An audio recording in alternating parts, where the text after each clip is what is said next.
जी, मैं आज आपको बताने जा रही हूँ कि भैबोलक्ष्मी व्रत कैसे की जाती है और कब शुरू की जाती है।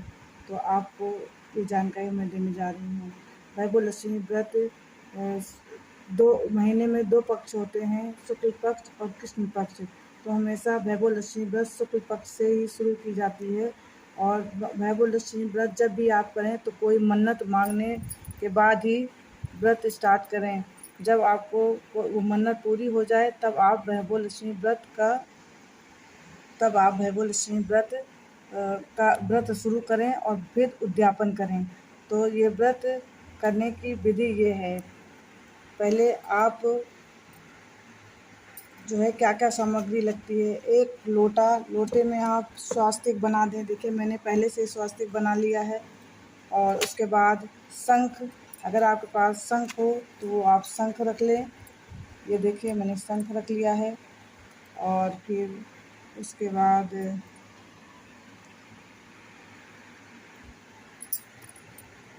कलश रखने के लिए थोड़ा सा चावल, कलश खाली नहीं रखी जाती है तो इसलिए आप थोड़ा सा चावल ज़रूर रख लें। उस पर स्वास्तिक बना लें। मैंने स्वास्तिक पहले से ही बना ली है तो मैं स्वास्तिक नहीं बना रही हूँ। और कटोरी रखिए, कटोरी में देखिए थोड़ा सा चावल रख लीजिए आप। उसके बाद सोने से पूजा होती है तो सोने में जो भी आपके पास हो वो सोना आप रख लीजिए। ये दीपक है, दीपक जला लीजिए। तो वैभव माता लक्ष्मी का पूरी तैयारी हो गई है। आप दीपक जलाकर फिर आप कथा करिए। कथा करने के बाद तब फिर तो मैं आपको एक कथा भी सुना देती हूँ। वैभव लक्ष्मी विधि तो मैंने आपको बता दी है, मैं कथा भी एक सुनाती हूँ। तो पहले आप टीका कर लें, माता लक्ष्मी का टीका करें। और उसके बाद आप ये जो आप अंगूठी सोने का चीज़ रखें आप उसको भी टीका करिए। ये लाल फूल चढ़ा लीजिए आप। मुझे गुलाब का नहीं मिला तो मैं गुड़हल का चढ़ा दी हूँ। और उसके बाद आप इस जो आपका सोने का है उस पर भी आप फूल चढ़ा के पूजा करिए। और उसके बाद ये रहा माता लक्ष्मी का पुस्तक। और श्री यंत्र बहुत ज़रूरी है तो आप श्री यंत्र को भी टीका करिए। मैं श्री यंत्र रखना अभी भूल गई थी, मैंने श्री यंत्र रख दिया है। ये देखिए मैं श्री यंत्र का, अगर आपके पास श्री यंत्र नहीं है तो इस पुस्तक में श्री यंत्र का दर्शन करिए। और माता भैबोलक्ष्मी के कई नाम हैं, उन नाम को भी उच्चारण कीजिए। और उसके बाद मैं अब दीपक जलाती हूँ। उसके बाद आपको एक कथा सुनाती हूँ। लोटा तांबे का ही होना चाहिए। तांबे के लोटे में जल भर के रखा करें। जब भी आप पूजा मतलब भैबोलक्ष्मी का व्रत रखें तो आप सुबह से ही स्नान ध्यान कर लें। और उसके बाद संकल्प लें कि मैं आज वैभव माँ लक्ष्मी के व्रत ले रही हूँ। दिन भर आप जय माँ वैभव लक्ष्मी, जय माँ वैभव लक्ष्मी के जाप करें। किसी की चुगली ना करें, किसी की बुराई ना करें। इस बात का ध्यान रखें कि अगर आपसे कोई चुगली बुराई बतिया रहा है तो आप वहाँ से हट जाइए, क्योंकि नियम बहुत हैं। अगर आप नियम से पूजा करती हैं तभी आपका कोई काम पूर्ण होता है। तो मैं आपको इसकी कथा भी स्टार्ट करती हूँ। ये देखिए माँ लक्ष्मी का आप दर्शन कीजिए। और आगे बहुत माता लक्ष्मी के कई स्वरूप के दर्शन दिखाए गए हैं। आप उनका सारे स्वरूप का दर्शन पुस्तक में करिएगा। पहले स्वरूप का नाम है गज लक्ष्मी, दूसरे स्वरूप का नाम श्री आदि लक्ष्मी माँ, तीसरे स्वरूप का नाम है विजय लक्ष्मी माँ, चौथे स्वरूप का नाम है ऐश्वर्य लक्ष्मी माँ, और फिर श्री वीर लक्ष्मी माँ, और श्री धान्य लक्ष्मी माँ, श्री सनातन लक्ष्मी माँ। ये सारे स्वरूप माता के हैं। सारे स्वरूप के नाम लीजिए और श्री यंत्र के दर्शन कीजिए। माँ के सारे स्वरूप का दर्शन कीजिए। उसके बाद फिर आप कथा प्रारंभ कीजिए। तो इसलिए वैसे तो बहुत आसान तरीका है माता भैबोलक्ष्मी का व्रत करना, पूजन करना, लेकिन थोड़े से नियम हैं कि आप वैर विचिंग ना करें, बुराई किसी की मत करें, ना ही सुने। तो इसीलिए आप इसका ध्यान, विशेष का ध्यान रखें। तो ये कथा मैं एक आपको सुनाई देती हूँ। एक बड़ा शहर था। इस शहर में लाखों लोग रहते थे। पहले के ज़माने में साथ साथ रहते थे, एक दूसरे के काम आते थे। पर नए ज़माने के लोगों का स्वरूप ही अलग सा है। अब सब अपने काम में रत रहते हैं, किसी को किसी की परवाह नहीं है। घर के सदस्यों को भी एक दूसरे की परवाह नहीं होती है। भजन कीर्तन, भक्त भाव, दया माया, परोपकार जैसे संस्कार कम हो गए हैं। शहर में बुराइयां बढ़ गई थी।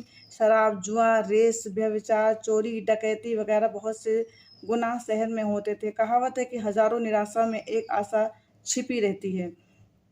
इसी तरह इतनी सारी बुराइयों के बावजूद शहर में कुछ अच्छे लोग भी रहते थे।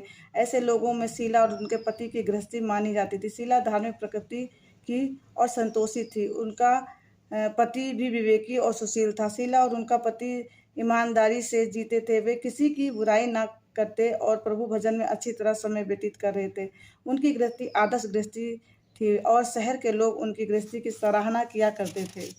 तो मैं पूरा एक कहानी सुनाई देती हूँ आपको। शीला की गृहस्थी इसी तरह खुशी खुशी चल रही थी। कहा जाता है किसी कर्म की गति अकल है। विधाता के लोग खेल बहुत ही समझ नहीं पाते हैं। इंसान का नसीब पल भर में राजा को रंग रंग को राजा बना देता है। शीला के अगले जन्म के कर्म भोगने को बाकी रह गए होंगे। बुरे लोगों में दोस्ती कर बैठा हुआ जल्द से जल्द करोड़पति होने के खराब ख्वाब देखने लगा, इसीलिए वह गलत रास्ते चढ़ पड़ा। करोड़पति होने के बजाय अरोड़पति हो गया।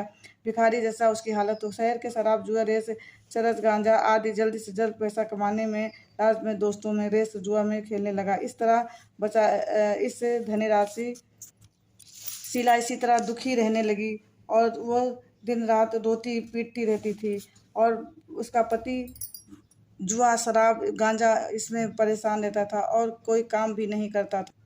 कहा जाता है कि सुख के पीछे दुख, दुख के पीछे सुख आता रहता है, इसीलिए दुख के पीछे सुख आएगा ही। ऐसी श्रद्धा के साथ शीला प्रभु भक्त में लीन रहने लगी। इस तरह शीला असहाय दुख सहते हुए प्रभु भक्ति में भक्ति करने लगी।